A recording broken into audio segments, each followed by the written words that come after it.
Today, we're going to talk about something that's behind, well, everything we do, but we barely ever think about it.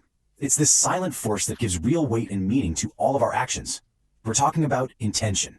So before we jump in, I want you to just pause for a second. Seriously, wherever you are, whatever you're doing, just stop. Before you do anything else today, I want you to really listen to this. All right, let's get to the heart of it. We're starting with the prophetic foundation that gives this whole idea its power. And trust me, this is a principle that can totally change how you see your entire day. The Prophet Muhammad, peace be upon him, gave us this incredibly profound yet simple statement. He said, "Actions are judged by intentions, and every person will get what he intended." Just think about that for a second. It's so complete. Every single thing you do is ultimately weighed on the scale of your why.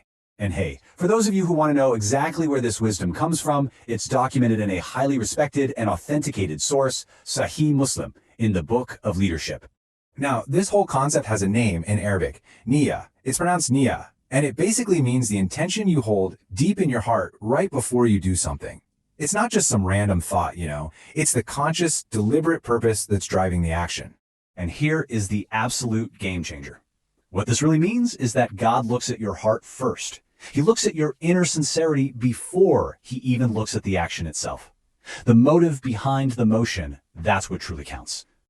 Okay, so that's the big idea. But how does this actually play out in our lives?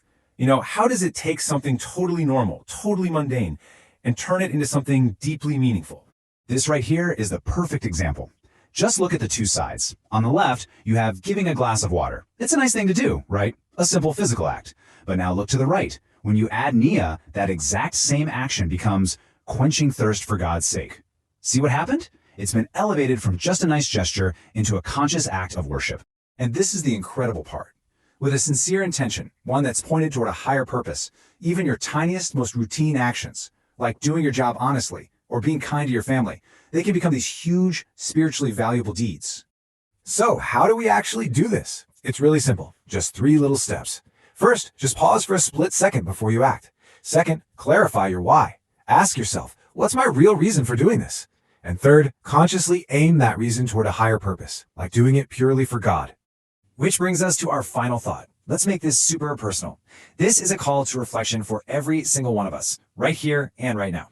So as we close out, I'm just going to leave you with this one simple question. This isn't about tomorrow or next year. It's about the very next thing you do after this is over. What is the intention behind your very next action?